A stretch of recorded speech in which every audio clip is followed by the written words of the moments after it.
নমস্কাৰ সকলোকে স্বাগতম জনাইছো আমাৰ ইউটিউব চেনেল এমআৰজি ষ্টাডিলৈ। আজি আমি আলোচনা কৰিম আসাম হাই স্কুল টেট কাম ৰিক্ৰুটমেণ্টৰ বাবে গণিতৰ কিছুমান প্ৰশ্ন এই ভিডিঅ'টোত আমি আলোচনা কৰিম। গতিকে পলম নকৰি আজি ভিডিঅ'টো আৰম্ভ কৰিছোঁ। প্ৰশ্ন, যদি ইয়াত এটা সমীকৰণ দিয়া আছে তেন্তে ইয়াত প্ৰয়োগ হোৱা বিধিটোৰ নাম কি? এই যে সমীকৰণটো আছে নহয়, এই সমীকৰণটো কোনটো বিধি প্ৰয়োগ হৈছে, সেই বিধিটোৰ নাম কি? আমি যদি চাওঁ a into B equal to B into A. মনত আছে নাই আপোনালোকৰ? a into B equal to B into A. ওলোটাকৈ লিখিছোঁ। ইয়াতে চোৱা নাম্বাৰকেইটা একে আছে, মাজত কি আছে? ইনটু আছে, হয়নে? নাম্বাৰকেইটা দুয়োফালে একে আছে আৰু মাজত ইনটু চিন আছে। গতিকে এই যে সমীকৰণটোৰ লগত মিলিছে নে নাই? নিশ্চয় মিলিছে। গতিকে ইয়াৰ কাৰেক্ট আনচাৰটো হ'ব অপশ্যন এ। অপশ্যন এ ক্ৰম বিনিময় বিধি। মনত ৰাখিব। প্ৰশ্ন, এক্স এটা যুগ্ম সংখ্যা হ'লে এক্সৰ পাছৰ যুগ্ম সংখ্যাটো কি হ'ব? এইটো এক্স এটা কি যুগ্ম সংখ্যা? পাছৰ মানে কি? প্লাছ চিন দিলোঁ। ইয়াৰ পিছৰ যুগ্ম সংখ্যাটো কি হ'ব? 2। গতিকে কাৰেক্ট আনচাৰ অপশ্যন বি। ইয়াৰ পিছৰ প্ৰশ্নটো হৈছে এটা বৰ্গৰ চাৰিওটা বাহুৰ যোগফল 36 চেণ্টিমিটাৰ হ'লে বৰ্গৰ বাহু দিশ ওলোৱা। এইটো এটা বৰ্গ। এই বৰ্গটোৰ চাৰিওটা বাহুৰ যোগফল কিমান? 36। এতিয়া বৰ্গৰ বাহুৰ দিশ কিমান? এটা বাহুৰ দিশ কিমান? আমি ইয়াত বৰ্গত কেইটা বাহু আছে? 4টা। গতিকে 4ৰে আমি ডিভাইড কৰিম অথবা হৰণ কৰিম। হৰণ কৰিলে কিমান পাম? 9। গতিকে কাৰেক্ট আনচাৰ অপশ্যন ডি। ইয়াৰ পিছৰ প্ৰশ্নটো হৈছে এটা শৰ্ষভুজৰ বাহুৰ সংখ্যা কিমান? শৰ্ষভুজ 6। গতিকে কাৰেক্ট আনচাৰ অপশ্যন বি। ইয়াৰ পিছৰ প্ৰশ্নটো হৈছে তলত দিয়া চিত্ৰত এজন ছাত্ৰই দিনটোত 24 ঘণ্টাৰ কিমান সময় খেলে? এই যে ইয়াত পাই চিত্ৰটো দিয়া আছে, ইয়াত খেলৰ কিমান? 30 ডিগ্ৰী আছে। গতিকে 30 ডিগ্ৰী লিখিলোঁ ইনটু 824টো কি কৰিম? ইনটু কৰিম। কৰাৰ পিছত যিহেতু বৃত্ত যদি আমি কিটো চাওঁ তেতিয়া কিমান? ইয়াৰ মানটো কিমান হ'ব? 360। গতিকে 360 ল'লোঁ ডিগ্ৰী, 360 ডিগ্ৰী। এতিয়া ইয়াৰ 0 কেঞ্চেল। 3ৰে আমি 36 কাটিলে কিমান পাম? 12। আৰু 12ৰে যদি আমি 24 কাটি দিওঁ কিমান পাম? 2। গতিকে কাৰেক্ট এনচাৰ অপশ্যন ডি। ইয়াৰ পিছৰ প্ৰশ্নটো হৈছে -3 হলন টু টু দি পাৱাৰ -4। ইয়াক যদি আমি সমাধান কৰোঁ ইয়াক এনেকৈ লিখিব পাৰোঁ। গতিকে কাৰেক্ট এনচাৰ অপশ্যন বি। ইয়াৰ পিছৰ প্ৰশ্নটো হৈছে এটা সামন্ত্ৰিকৰ দিশ 16 চেণ্টিমিটাৰ আৰু প্ৰস্থ 12 চেণ্টিমিটাৰ হ'লে সামন্ত্ৰিকটোৰ পৰিসীমা কিমান? সামন্ত্ৰিক এটা আয়ত হয় নে নাই? আয়ত হয়। গতিকে আয়তৰ যিটো আমি পৰিসীমাৰ সূত্ৰ আছে, সূত্ৰটো কি আছে? 2 × L + B আছিল নে? গতিকে এইটো যদি চাওঁ 2 Lৰ মান কিমান? 16 প্লাছ বিৰ মান কিমান? 12। এই দুয়োটা যোগ কৰিলে কিমান পাম? 28। আৰু 28ৰ লগত এই 2টো কি কৰিম? পূৰণ কৰি দিম। পূৰণ কৰিলে কিমান পাম? 56। গতিকে কাৰেক্ট আনচাৰ অপশ্যন বি। ইয়াৰ পিছৰ প্ৰশ্নটো হৈছে √9 × 36। গতিকে √9ৰ যদি আমি বৰ্গ সংখ্যা চাওঁ কিমান? 9 × 36।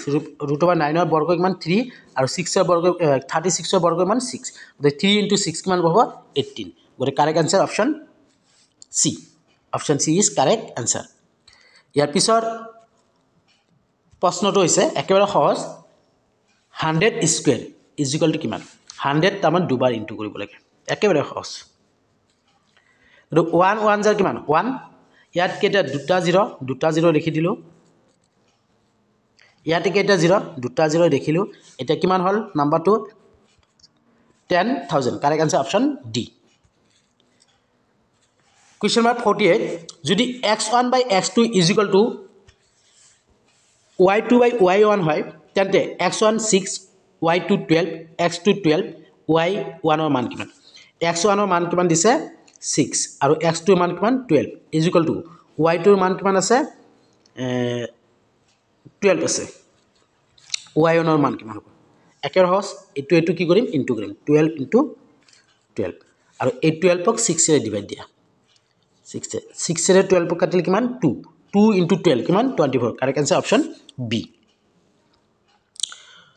ইয়াৰ পিছৰ প্ৰশ্নটো হৈছে 5/7 যোগাত্মক বিপৰীত সংখ্যা কি যোগাত্মক মানে মনত ৰাখিব নাম্বাৰ যিমান থাকে সিমানেই থাকিব 5/7 7 থাকিব মাইনাছ থাকিলে প্লাছ হ'ব প্লাছ থাকিলে মাইনাছ হ'ব মনত ৰাখিব যোগাত্মক গতিকে ইয়াত কি আছে কোনো চিন নাই মানে কি মাইনাছ লিখি দিম গতিকে -5/7 কাৰেক্ট আনসাৰ অপশ্যন এ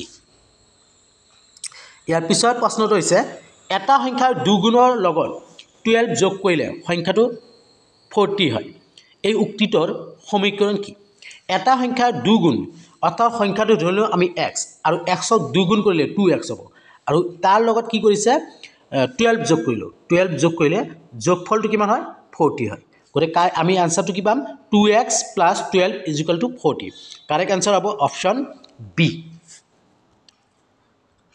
ইয়াৰ পিছৰ প্ৰশ্নটো হৈছে এটা ঘড়ী 250 টকাত কিনি দোকানীজনে 280 টকাত বিক্ৰী কৰিলে শতকৰা লাভ কিমান আচ্ছা ইয়া যে 250 টকা দি কিনিছে কিনাৰ পিছত 280 টকাত বিক্ৰী কৰিল লাভ হ'ব নে লছ হ'ব লাভ হ'ব কিমান লাভ 30 টকা লাভ হয়নে 30 টকা লাভ হ'ব আৰু কিনাৰ দাম কিমান হ'ল 250 আৰু ইয়াৰ শতকৰা মানে কি 100 লিখিম বুজি পাইছে এটা a0 কেনসেল ইয়াতে 10 যে 5 ৰে 25 ক কাটো 5 বাৰ আৰু 5 ৰে 10 ক কাটি 2 বাৰ আৰু এই 5 ৰে যদি আমি 30 কাটো 6 গতি 6 * 2 কিমান হ'ব 12% correct answer option C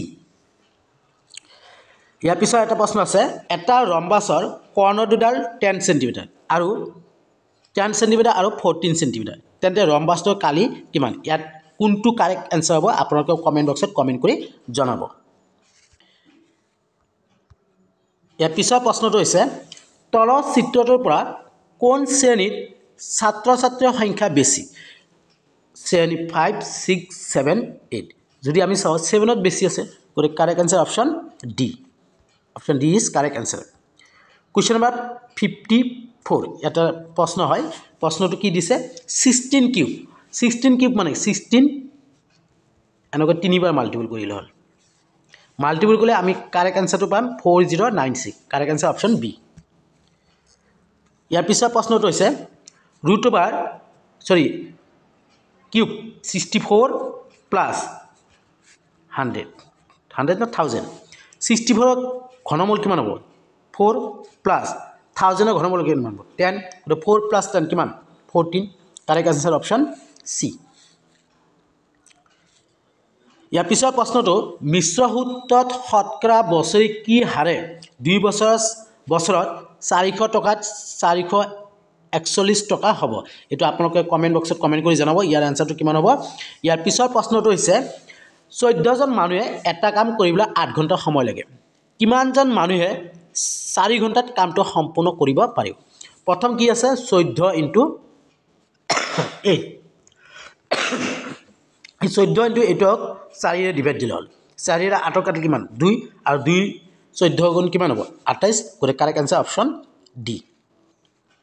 D is correct answer ইয়াৰ পিছৰ প্ৰশ্নটো হৈছে 3521 সূচক আহিত বিস্তাৰিত ৰূপ কোনটো ইয়াৰে যদি আমি চাও option A is correct answer প্ৰিয় বন্ধু বান্ধৱীসকল ভিডিওটো কিবা ভুল ভ্ৰান্তি হলে নিজৰ বুলি ক্ষমা কৰি দিব আৰু ভিডিওটো ভাল লাগিলে লাইক কৰিব কমেন্ট কৰিব যিমানে পাৰে ফ্ৰেণ্ডক শ্বেয়াৰ কৰি দিব লগতে চেনেলটো সাবস্ক্ৰাইব কৰিবই কিন্তু ধন্যবাদ